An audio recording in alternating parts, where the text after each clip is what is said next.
अस्सलाम वालेकुम स्टूडेंट्स, उम्मीद है खैरियत से होंगी। आज हम शुरू करते हैं नर्सिंग थ्योरी का जो यूनिट नंबर 1 हमने शुरू किया था उसका पार्ट 2 जो कि है paradigm Meta paradigm in nursing. Specifically इसमें हम पढ़ेंगे मेटा पैराडाइम इन नर्सिंग क्या है और फिर जो है ना इंपॉर्टेंस ऑफ नर्सिंग थ्योरीज किया है। और तीसरा जो हमारा ऑब्जेक्टिव होगा वो होगा कि जो मल्टीपल थ्योरीज है, रेंज ऑफ जितनी भी थ्योरीज है तो उसके बेसिक टाइप्स क्या है, तो वो हम जो है ना इस वाले पार्ट में डिस्कस करेंगे। शॉर्ट लेक्चर होगा और अच्छे से एक्सप्लेन करने की कोशिश करेंगे। तो चलते हैं अपने लेक्चर की तरफ, लेकिन लेक्चर भी जाने से पहले आपसे रिक्वेस्ट है, अगर आप हमारे चैनल पे नए हो तो चैनल को जरूर सब्सक्राइब करें और इसको फ्रेंड्स के साथ जरूर शेयर करवाएं। ओके, अच्छा, तो फर्स्ट नंबर की what are the meta paradigms in nursing. और मेटा पैराडाइम के बारे में जो है ना हमने पार्ट फर्स्ट में डिटेल से पढ़ा था कि मेटा पैराडाइम होता क्या है। तो मेटा पैराडाइम बेसिकली ये होता है क्या, ये फंडामेंटल फ्रेमवर्क होता है या कंसेप्ट्स होते हैं। ओके, जब कंसेप्ट्स को आप एक फ्रेमवर्क देते हो, जो आइडियाज आपके होते हैं उस आइडियाज को आप एक फ्रेमवर्क देते हो, एक शेप देते हो, तो उसको हम क्या कहते हैं, उसको हम कहते हैं मेटा पैराडाइम। और इसको मेटा पैराडाइम, एक होता है पैराडाइम। पैराडाइम जो आपके कंसेप्ट्स होते हैं, अब उन मल्टीपल कंसेप्ट को आप इकट्ठा करके उससे आप एक मेटा पैराडाइम, एक बड़ा स्ट्रक्चर, एक बड़ा फ्रेमवर्क बनाते हो। ओके, तो पैराडाइम क्या होते हैं, पैराडाइम बिलीफ्स और प्रैक्टिस की पैटर्न को हम क्या कहते हैं, उसको हम पैराडाइम कहते हैं कि pattern of beliefs and practices. जो आपकी बिलीफ्स है, प्रैक्टिसेस है, या जो आपके आइडियाज है, या जो आपकी कंसेप्ट्स है, उस कंसेप्ट्स का जो पैटर्न आपने ड्रा किया हुआ होता है ना, उसको हम कहते हैं पैराडाइम। लेकिन जब मल्टीपल पैराडाइम इकट्ठे होते हैं, मल्टीपल कंसेप्ट्स इकट्ठे होते हैं, तो उस कंसेप्ट से जो मजमूआन जो फ्रेमवर्क बनते हैं, जो स्ट्रक्चर बनते हैं, तो उसको हम कहते हैं मेटा पैराडाइम कहते हैं। ओके, और इसकी जो है ना हमने मेटा पैराडाइम मॉडल्स और ग्राफ्स वगैरह, इसकी हमने जो है ना वो पहले वाले लेक्चर में डिटेल से डिफरेंशिएशन किया था। अच्छा, अब मेटा पैराडाइम इन नर्सिंग कौन कौन सी है। तो Meta paradigm concepts plus proposition जब बनते हैं तो इससे बनते हैं क्या, फेनोमेना बनते हैं। ये हमने पहले डिस्कस किया था कि जब आपके आइडियाज और उस आइडियाज के दरमियान जो लिंकेज होता है जिसको हम प्रोपोजिशन कहते हैं, वो लिंकेज जब इकट्ठे होते हैं तो इससे एक फेनोमेना बनते हैं। अब ये फेनोमेना जब रिलेट करते हैं एक स्पेसिफिक डिसिप्लिन को, जब आपकी ये कंसेप्ट या आपका जो फेनोमेना बन गया, ये फेनोमेना जब एक स्पेसिफिक डिसिप्लिन के साथ रिलेट करते हैं तो फिर इसको हम क्या कहते हैं, इसको हम कहते हैं मेटा पैराडाइम। तो आपका फेनोमेना कब मेटा पैराडाइम बनेगा, जब वो एक स्पेसिफिक डिसिप्लिन को होली सोली जो है ना उसको डिफाइन करेगा। ओके, तो इसी तरह के नर्सिंग का एक अलग मेटा पैराडाइम है, नर्सिंग का एक अलग फेनोमेना, जो एक अलग फेनोमेना है जो टोटल नर्सिंग को डिफाइन करता है। तो वो क्या है, वो ये वाला है, इसको हम अभी पढ़ेंगे। ओके, तो मेटा पैराडाइम नर्सिंग में जो मेटा पैराडाइम है वो बेसिकली 4 चीजों पे मुश्तमिल है। फर्स्ट नंबर पर्सन है, सेकंड नंबर पे एनवायरनमेंट है, थर्ड नंबर पे हेल्थ है, और चौथे नंबर पे जो है ना वो क्या है, नर्सिंग है। ओके, अच्छा, तो फर्स्ट नंबर पे पर्सन, मेटा पैराडाइम नर्सिंग में जो है ना, मेटा पैराडाइम जो पहला वाला पैराडाइम होता है वो होता है ये आप पैराडाइम है। देखिए, पर्सन अलग पैराडाइम है, एनवायरनमेंट अलग पैराडाइम है, हेल्थ अलग पैराडाइम है और नर्सिंग अलग पैराडाइम है। इससे बना गया है मेटा पैराडाइम, बन गया है नर्सिंग का। ओके, तो पर्सन क्या होता है, पर्सन जो आपका क्लाइंट होता है, जो जिसको आप केयर देते हो, जो पेशेंट होता है उसको हम क्या कहते हैं, person. Recipient of care including physical, spiritual, psychological, socio cultural components. तो होलिस्टिक केयर जब आप दे रहे हो एक क्लाइंट को, होलिस्टिक केयर इसमें फिजिकल भी आता है, spiritual, psychological, socio cultural components चारों आने आते हैं। तो ये क्या होता है, होलिस्टिक वेल बीइंग भी इसको हम कहते हैं। तो ये पहला पैराडाइम है नर्सिंग का। Okay, second paradigm in nursing वो होता है एनवायरनमेंट होता है, कि अब पर्सन को तो आप ट्रीट कर रहे हो लेकिन पर्सन के साथ आप उसके एनवायरनमेंट को भी ट्रीट करोगे। तो all external and internal conditions, circumstances and influences affecting the person. तो जितने भी एक्सटर्नल कंडीशंस क्या होते हैं, एक्सटर्नल कंडीशंस का फैमिली है, उसका कम्युनिटी है, उस पेशेंट का कम्युनिटी है, उस पेशेंट का जो हेल्थ सिस्टम आप प्रोवाइड कर रहे हो, तो क्या है, वो एक्सटर्नल कंडीशंस है। Internal condition for the person क्या होते हैं, या इंटरनल एनवायरनमेंट उस बंदे का बायोलॉजिकल जो एनवायरनमेंट होता है, या उसका जो साइकोलॉजिकल एनवायरनमेंट होता है, उसकी बॉडी के अंदर जो एनवायरनमेंट होता है वो क्या होता है, उसके इंटरनल कंडीशंस।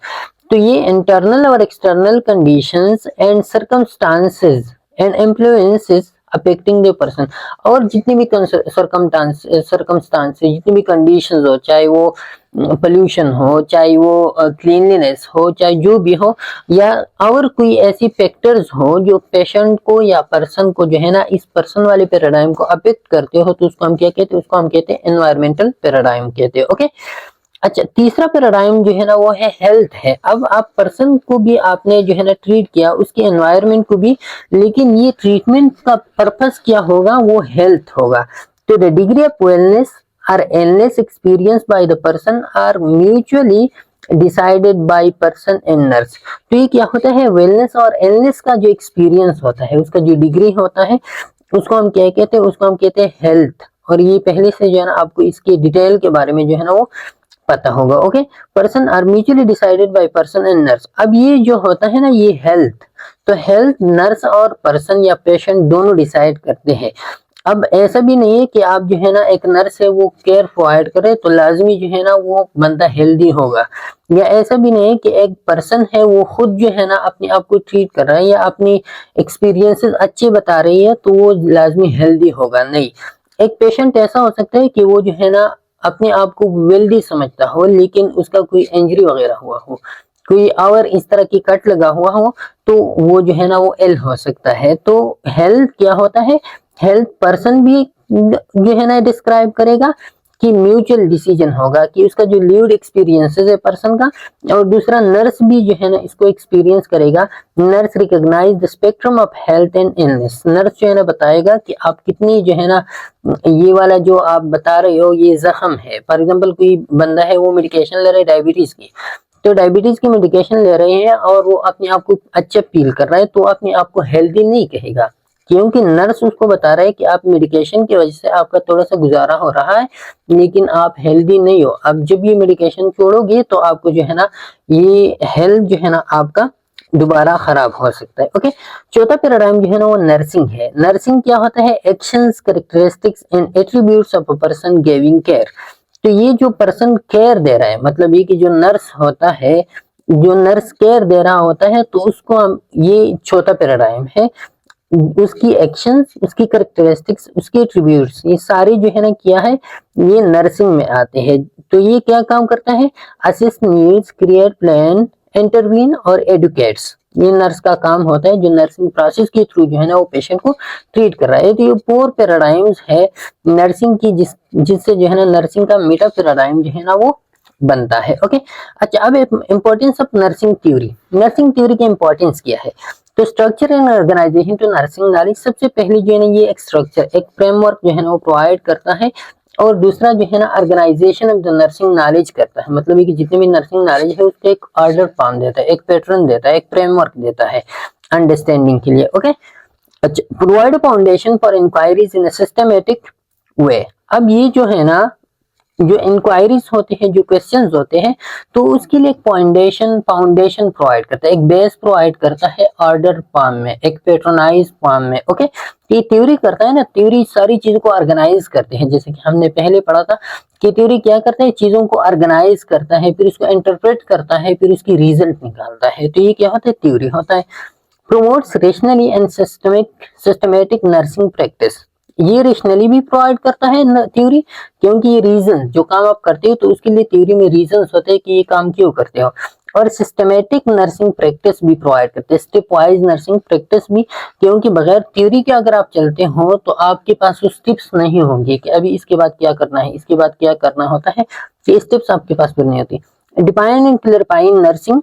अब ये जो थ्योरी है ये आपको नर्सिंग जो है ना डिफाइन और क्लैरिफाई करते हैं, क्योंकि विदाउट थ्योरी एनी डिसिप्लिन जो होता है वो नथिंग एट ऑल होता है, क्योंकि उसका कोई एग्जिस्टेंस नहीं होता, उसका जो थ्योरेटिकल एग्जिस्टेंस होता है वो नहीं होता। जब थ्योरेटिकल एग्जिस्टेंस होता है तो फिर लोग, आप डिफाइन कर सकते हो नर्सिंग को कि नर्सिंग जो है ना ये जो है ना इसकी थ्योरीज है और ये चीज है। More coordinated and less fragmented care. अब ये जो थ्योरी होता है नर्सिंग थ्योरी, तो थ्योरी क्या करता है, ये कोऑर्डिनेटेड केयर प्रोवाइड करता है। अगर विदाउट थ्योरी जब आप चलते हो, आपके पास प्रैक्टिकल में चीजें नहीं होती, आपके पास रिटर्न में चीजें नहीं होती, तो आप फ्रेगमेंटेड केयर, मतलब ये कि एक हिस्सा आपने प्रोवाइड किया दूसरा छूट गया। लेकिन जब आपके पास स्टेप वाइज ऑर्डरिंग होता है तो फिर आप जो है ना कोऑर्डिनेटेड केयर प्रोवाइड कर सकते हो। enable nurses to know why they are doing what they are doing। तो नर्सेस जो है ना ये जान सकते तो कि वो क्या कर रहे हैं और क्यों कर रहे हैं। मतलब ये कि पेशेंट का और वो असेसमेंट करते हैं तो नर्स को जो है ना थ्योरी से ये पता चलता है कि मैं ये अभी ये जो असेसमेंट इस चीज का कर रहा हूँ तो ये क्यों कर रहा हूँ और किस लिए कर रहा हूँ। ओके, तो ये जो है ना नर्स को जान सकते हैं। It helps us to decide what we know and what we need to know. और ये जो है ना ये हमें ये भी डिसाइड करता है कि हम जानते क्या है और हमें मजीद क्या जानना है, क्योंकि आपके पास जो है ना ये वाली चीजें है, अभी ये वाली दरकार है। ऑलरेडी रिटर्न फॉर्म में आपके पास होते criteria to be a profession. और ये जो है ना याद रखिए, जैसे कि मैंने ऊपर बताया कि जब आपके पास थ्योरी होता है तो आपके पास एक प्रोफेशन होता है और प्रोफेशन के लिए थ्योरी का होना लाजमी है, क्योंकि ये एक फ्रेमवर्क प्रोवाइड करता है, एक स्ट्रक्चर प्रोवाइड करता है। तो जिस डिसिप्लिन के पास जो है ना थ्योरीज नहीं होती तो उसको प्रोफेशन नहीं कहा जा सकता। Okay, a distinct body of knowledge is the basis for practice. Profession क्या होता है कि एक डिस्टिंक्ट बॉडी ऑफ नॉलेज उसके पास होता है, एक अलग नॉलेज उसके पास होता है। तो जिस डिसिप्लिन का अपनी थ्योरीज हो तो उसको जो है ना फिर प्रोफेशन कहा जाता है कि उसके पास अपना एक अलग साख्त ऑफ नॉलेज है उसके पास। Provide effective high quality nursing care provide करते हैं इसके थ्रू, जैसे कि ऑर्डर फॉर्म में ये वाला बताया। Provide continuity and congruence of care, और ये जो है ना कंटिन्यूटी और कंग्रुएंस ऑफ केयर जो है ना भी प्रोवाइड। कंग्रुएंस ऑफ केयर का मतलब ये है कि कंसिस्टेंट और कंपेटिबल केयर जो है ना इसी के थ्रू फिर प्रोवाइड किया जा सकता है। ओके, अच्छा, फिर इसके बाद जो है ना आता है stages in the development of nursing theories. Nursing theory के डेवलपमेंट में जो है ना नर्सिंग थ्योरी कौन कौन से स्टेज से गुजर के जो है ना अभी जो present situation present nursing theories develop हुई है इसी तक आई है। ओके, तो ये डिफरेंट स्टेजेस में हिस्ट्री हम पढ़ेंगे इन सब स्टेजेस का। तो सबसे पहला वाला जो स्टेज है नर्सिंग थ्योरीज की डेवलपमेंट में वो है silent knowledge state. Silent knowledge state ऐसा स्टेज था जिसमें जो है ना blind obedience to medical practice, इसमें मेडिकल प्रैक्टिस जो है ना वो ब्लाइंड ओबीडियंस के थ्रू जो है ना वो किया जाता था। मतलब ये कि किसी के पास ये नहीं था कि मैं ये काम कर रहा हूँ, मैं ये नीडल लगा रहा हूँ, मैं ये कैथेटर लगा रहा हूँ, मैं इधर जो है ना ये मेडिकेशन दे रहा हूँ, तो इसका रीज़न क्या है, रेशनली किसी के पास भी नहीं था। लेकिन ब्लाइंड ओबीडियंस था कि एक बंदा जो है ना उसको ये वाली मेडिसिन दी गई, उसी की वजह से जो है ना वो ठीक हो गया है। अभी इस पेशेंट को वही कंडीशन है तो सेम मेडिसिन मैं दूंगा, लेकिन रेशनली का किसी को पता नहीं होता कि क्यों हम ये मेडिसिन दे रही है, ये इस मेडिसिन के थ्रू या इस प्रैक्टिस के थ्रू जो है ना क्या क्या हो सकता है। तो ब्लाइंड ओबीडियंस था, ट्रांसमिशन हो रहा था, जो प्रैक्टिस थी उनकी ट्रांसमिशन हो रही थी फ्रॉम जनरेशन टू जनरेशन इस स्टेज में।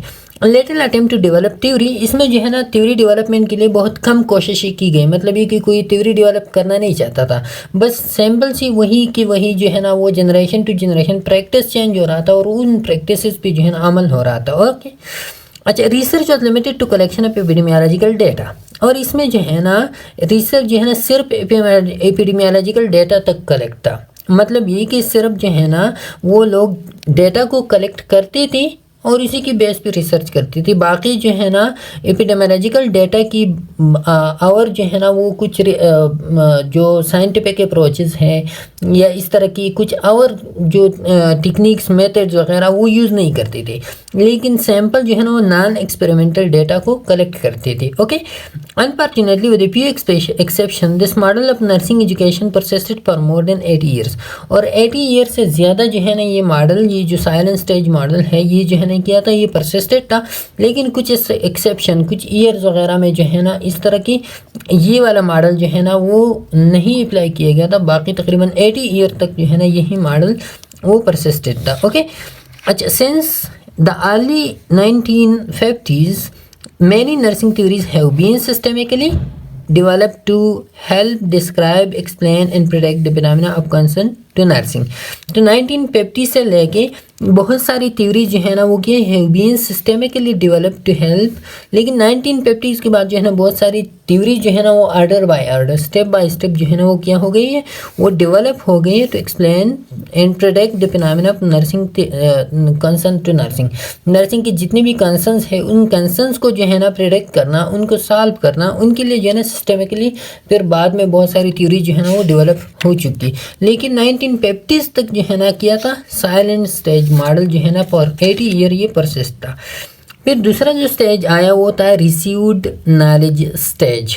इस स्टेज में क्या हो रहा था, learning through listening to others. इसमें जो है ना रिसेप्शन हो रहा था, मतलब ये कि नॉलेज गेन हो रहा था दूसरों को सुनते ही। Okay, world war 2 and its impact on nursing. इसी स्टेज में जो है ना वर्ल्ड वॉर 2 आया था, और वर्ल्ड वॉर 2 की जो इम्पैक्ट्स थी लोगों में, तो वो इम्पैक्ट्स लोगों पे जो है ना वो या नर्सिंग पे जो इम्पैक्ट्स थी वो आ चुकी थी, और इसी की वजह से जो है ना फिर नर्सिंग में डिफरेंट टाइप्स ऑफ चेंजेस आ गई वर्ल्ड वॉर 2 के बाद। Theories were borrowed from other disciplines. अब नर्सिंग की जो है ना ज़रूरत आ गया, तो नर्सिंग को जो है ना इसके लिए फिर और डिसिप्लिन से, क्योंकि इसके पास अपनी थ्योरीज नहीं थी, अपना नॉलेज नहीं था, तो दूसरी डिसिप्लिन से जो है ना थ्योरीज को क्या किया गया, उसको बारोड किया गया। दूसरी डिसिप्लिन की थ्योरी जो है ना नर्सिंग में यूज़ होना शुरू हो गई। Non nursing doctoral degrees by nurses, और नर्सिस में जो है ना नॉन डॉक्टरल, क्योंकि नर्सिंग की अपनी डिग्रीज नहीं थी, जैसा कि अभी MSN है, PhD है, या स्पेशलिटी है डिफरेंट टाइप्स ऑफ वार्ड में।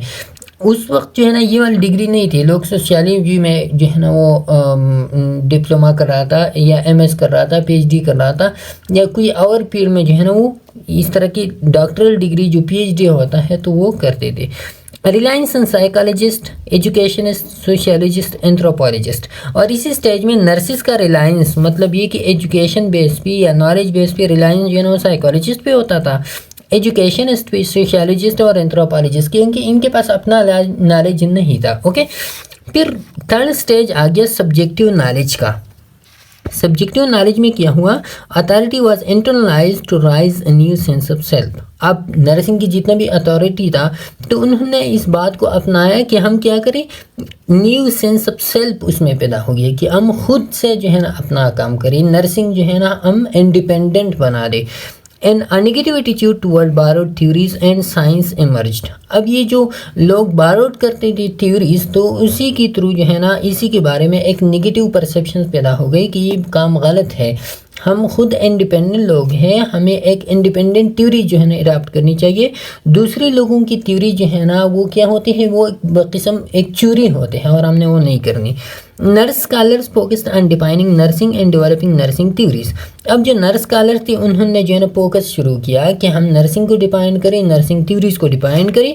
Nursing research focused on nurses rather than patient and clinical practice. अब ये स्टेज में एक ड्रॉबैक था कि इसमें जो है ना सॉलिडली जो है ना नर्सिंग रिसर्च जितनी भी होती थी तो वो नर्सिस पे फोकस थी, न वो पेशेंट पे फोकस करती थी और न क्लिनिकल प्रैक्टिस पे फोकस करते थे। ओके, अच्छा, फिर जो है ना आया प्रोसीजरल नॉलेज। प्रोसीजरल नॉलेज में स्टेज में include both separate and connected knowledge. अब इसमें जो है ना कनेक्टेड और सेपरेट बोथ नॉलेजेस जो है ना वो इसमें थी।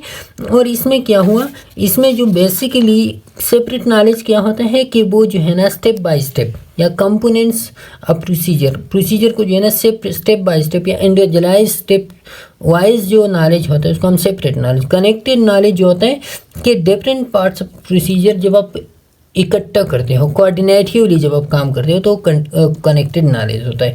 तो प्रोसीजरल नॉलेज में सेपरेट नॉलेज भी था, step by step individualise steps थी, डिवाइड की गई थी, और साथ में जो है ना कनेक्टेड नॉलेज भी इसमें प्रेजेंट था। अच्छा, production of approaches to theory development. अब इसमें जो है ना थ्योरी डेवलपमेंट भी काम शुरू हो गया। अप्रोचेज जो है ना वो डेवलप हो गई कि कौन कौन से अप्रोचेज के थ्रू हमने थ्योरी डेवलप करना है। Application of theory and practice was under emphasise. लेकिन यहाँ पे थ्योरी तो डेवलप हो रही थी लेकिन थ्योरी को कोई भी इम्प्लीमेंट नहीं करना चाहता था। ये बात जो है ना अंडर एम्फसाइज रह गया, इस पर जोर नहीं दिया गया।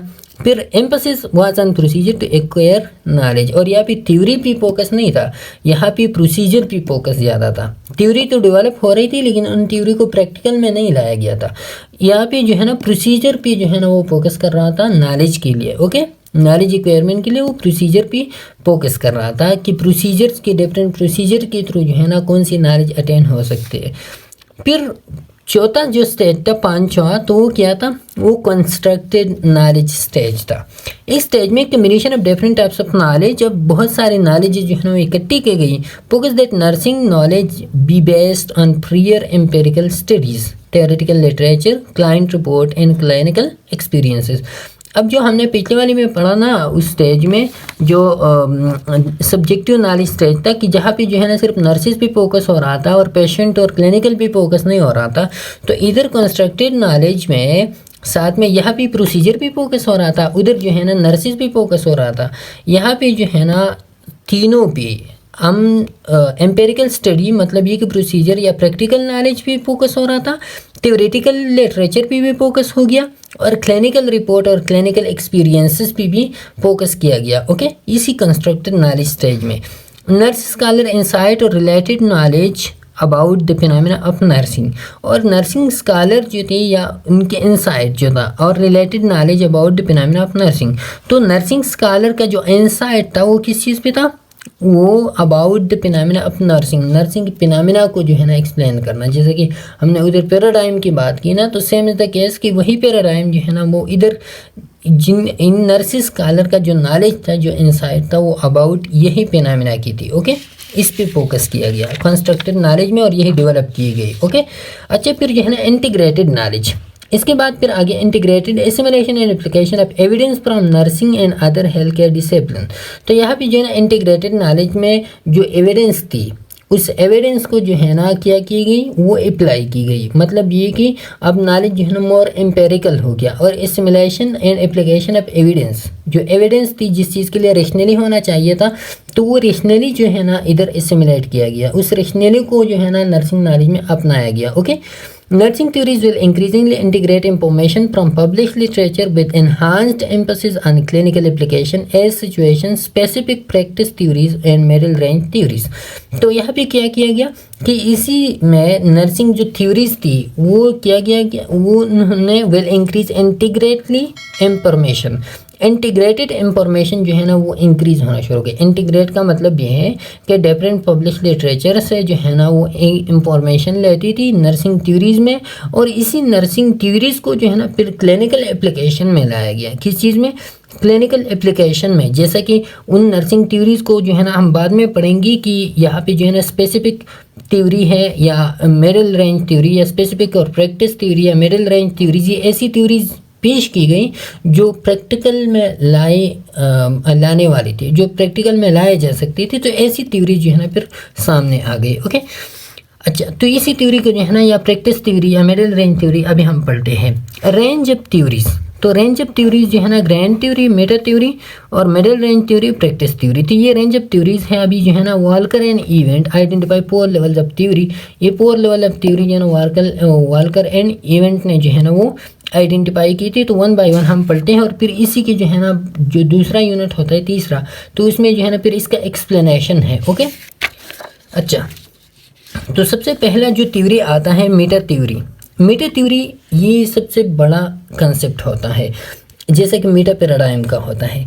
ये वाला Meta theory study of existing theories strength plus week. अब ये जितनी भी थ्योरीज प्रेजेंट होते हैं ना उस एग्जिस्टिंग थ्योरीज को ये स्टडी करते हैं कि ये थ्योरी का स्ट्रेंथ क्या है, इस थ्योरी का वीकनेसेस क्या है, ये थ्योरी कहाँ पे जो है अमल में लाया जा सकता है, इस थ्योरी को कहाँ पे यूज़ नहीं किया जा सकता। तो मेटा थ्योरी इन सारी थ्योरीज को स्टडी करते हैं। Meta theory is the highest level of theory, the fourth level of theory is defined by the prefix Meta meaning change in position beyond on higher level। Okay, change in position और beyond on higher level जैसे कि मैंने आपको बताया। और transcending इसका मतलब होता है, और इसका मीनिंग क्या होता है, refer to the body of knowledge or about the period of study. ये जो है ना body of knowledge or about the whole period of study, जो आपका पीरियड ऑफ स्टडी होता है तो सारी पीरियड ऑफ स्टडी के बारे में जो है ना ये क्या करते हैं, ये नॉलेज देता है आपको। ये थ्योरी अबाउट थ्योरीज होता है, जब डिफरेंट टाइप्स ऑफ थ्योरीज जो होते हैं ना, जैसा कि मैंने ऊपर बताया कि जो एग्जिस्टिंग थ्योरीज होते हैं उन थ्योरीज के बारे में जो है ना ये स्टडी करते हैं और उनसे एक कंसेप्ट लेते हैं। फोकस ऑन ब्रॉड इश्यूज, और ये ब्रॉड इश्यूज पे वो करते हैं। मतलब ये कि ये वाला आप देखिए इधर, analyse and critics various nursing theories, जैसे कि राइज एडेप्टेशन मॉडल है या वाटसन कैरिंग थ्योरीज है। तो इन थ्योरीज के बारे में एनालाइजेशन और क्रिटिक्स, डिफरेंट नर्सिंग थ्योरीज है उनको जो है ना क्या करते हैं, एनालाइज करते हैं, क्रिटिक्स करते हैं। साथ में जो है ना जो 4 core concept of nursing Meta paradigms है तो ये भी क्या है, ये मेटा थ्योरी है। जैसे मेटा पैराडाइम का जो कॉन्सेप्ट है ये क्या है, मेटा थ्योरी है। और ये मेटा थ्योरी क्या करता है, ये प्रोवाइड फाउंडेशन, मेटा थ्योरी जो है ना जो डिसिप्लिन होता है उस डिसिप्लिन के लिए फाउंडेशन प्रोवाइड करते हैं। ओके, जैसा कि हेल्थ पर्सन एनवायरनमेंट नर्सिंग जो हमने पहले पढ़ा डिटेल से, और ये जो है ना ब्रॉड एंड कंप्रहेंसिव। अच्छा तो ये नहीं वाला है, तो ये क्या है कि ये फाउंडेशन प्रोवाइड करता है, ये ब्रॉडर लेवल पे होता है। ओके, जैसा कि मेटा पैराडाइम्स का जो कंसेप्ट है। अच्छा, फिर दूसरा आता है ग्रैंड थ्योरी।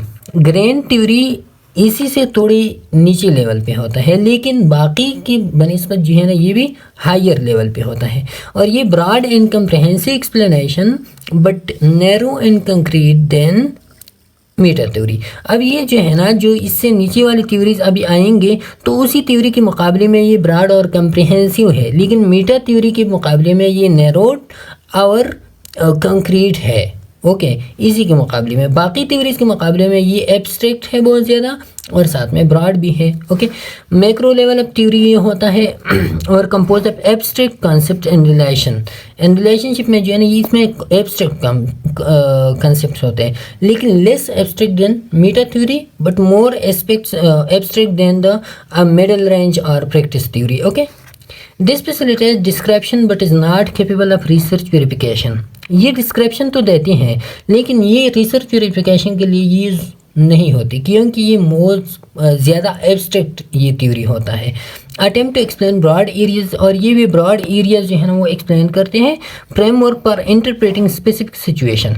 अब ये वाला जो है ना, ये होल फील्ड के बारे में बात करें मेटा थ्योरी, और ये जो है ना फिर उस फील्ड में स्पेसिफिक सिचुएशन के बारे में एक फ्रेमवर्क जो है ना वो देती है। ओके, एग्जांपल इसका हम दे दी तो इधर जो है ना ये राइज एडेप्टेशन मॉडल, ये क्या है, right adaptation model, Watson carrying theory, तो इन सारों को जो है ना हम एक मेटा थ्योरी में वो बताते हैं, बयान करते हैं। लेकिन ये एक राय एडेप्टेशन मॉडल है या एक वाटसन केरिंग थ्योरी है, तो ये क्या है, ये ग्रैंड थ्योरी है फिर। ओके, तो Watson carrying theory, nurse patient relationship, ये एक स्पेसिफिक सिचुएशन को इंटरप्रेट करते हैं कि नहीं, नर्स पेशेंट रिलेशनशिप। सेवन तक इस राइज एडेप्टेशन मॉडल, तो ये भी individual adopted to stimuli affecting physical and social wellbeing, तो ये भी जो है ना एक इंडिविजुअल को क्या करते हैं, फोकस करते हैं। तो ये क्या है, एक स्पेसिफिक सिचुएशन को फोकस करते हैं, और ये क्या होता है, ये ग्रैंड थ्योरी होता है जो अंडर द मेटा थ्योरी होता है।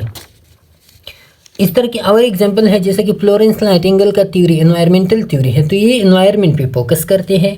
ओके, वर्जीनिया हेंडरसन नीड पे फोकस करते हैं। पे अब्दुल्ला 21 नर्सिंग प्रॉब्लम्स, तो एक स्पेसिफिक प्रॉब्लम्स पे ये फोकस करते हैं। और ड्रोथिया जॉनसन तो सिस्टम मॉडल इसका है। Martha Rogers unitary human beings energy field पे ये फोकस करते हैं। तो ये सारी की सारी थ्योरी जो है ना, ये हमारा जो तीसरा चैप्टर है उसमें डिटेल से फिर हम डिस्कस करेंगे, लेकिन यहाँ पे आप सिर्फ ये समझिए कि ये ग्रैंड थ्योरीज है। क्योंकि ये एक स्पेसिफिक सिचुएशन पे फोकस करते हैं। इसके बाद फिर आता है मिडल रेंज थ्योरी और स्पेसिफिक फिनोमेना और प्रोसेस। तो ये क्या करते हैं, ये स्पेसिफिक फिनोमेना या स्पेसिफिक प्रोसेस पे फोकस, वो स्पेसिफिक सिचुएशन। अब उस सिचुएशन में एक स्पेसिफिक प्रोसेस जब आप फोकस करते हो तो उसके लिए फिर मिडल रेंज थ्योरीज यूज होते हैं। Okay, compose of less abstract conceptual framework, इसमें जो मेटा थ्योरी है उसके मुकाबले में लेस एब्स्ट्रैक्ट होते हैं, लेकिन यहाँ पे नीचे आ रहा है प्रैक्टिस थ्योरी, तो प्रैक्टिस के मुकाबले में इसमें ज़्यादा एब्स्ट्रैक्शन होते हैं।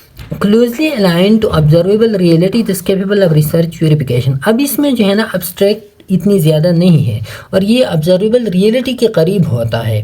मतलब कि जो नीचे वाले था तो वो रियलिटी से और ज़्यादा दूर था, तो उसके लिए जो है ना उसको प्रैक्टिस में नहीं लाया जा सकता था, लेकिन यहाँ पे ये रियलिटी के करीब होता है, तो इसी वजह से इसको प्रैक्टिस में लाया जा सकता है। Okay, consist of limited number of concepts, इसमें कुछ लिमिटेड कॉन्सेप्ट्स होते हैं।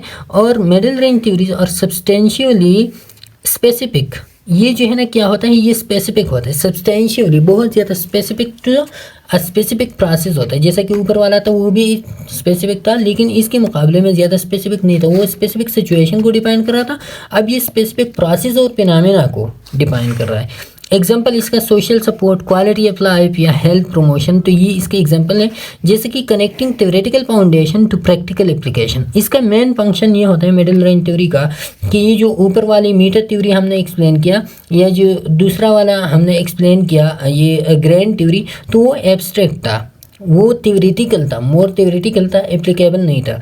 लेकिन अभी ये जो मिडिल रेंज थ्योरी है ये प्रैक्टिकल और थ्योरेटिकल के माबेन है, तो ये थ्योरेटिकल को रिलेट करता है, कनेक्ट करता है प्रैक्टिकल एप्लीकेशन के साथ। ओके, एग्जांपल इसकी है लेडर हॉल्स केवर एंड कोर वाला थ्योरी। बाद में नेक्स्ट यूनिट में हम पढ़ेंगे कैथरीन कोलकेबास थ्योरी ऑफ कंपाउंड।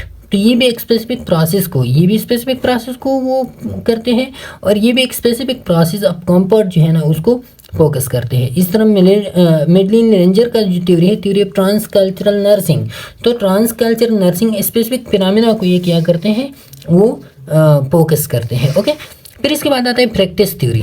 तो प्रैक्टिस थ्योरी वो जो है ना ये लीस्ट लेवल ऑफ एब्स्ट्रैक्शन है इसमें, और इसमें जो है ना मोर कंक्रीटनेस है। Okay, lived experience and practical realities of nurses. तो इसमें क्या होता है कि जो लाइव एक्सपीरियंस होता है, मतलब ये कि जो आप जिस चीज़ को आप एक्सपीरियंस करते हो, ऑब्जर्व करते हो, तो वही चीज़ें इस प्रैक्टिकल थ्योरी में और प्रैक्टिकल रियलिटीज ऑफ नर्सेस जो होते हैं वो इस थ्योरी में बयान की जाती हैं। Also called micro theories, prescriptive theory, इसको प्रेस्क्रिप्टिव भी कहते हैं, माइक्रो लेवल ऑफ थ्योरी भी कहते हैं, और situation specific theory and are the least complex. अब ये जो है ना मोर सिचुएशन स्पेसिफिक होता है, जो हमने पहले वाला भी बताया था कि वो सिचुएशन स्पेसिफिक था लेकिन वो ब्रॉडर एरिया पे फोकस कर रहा था।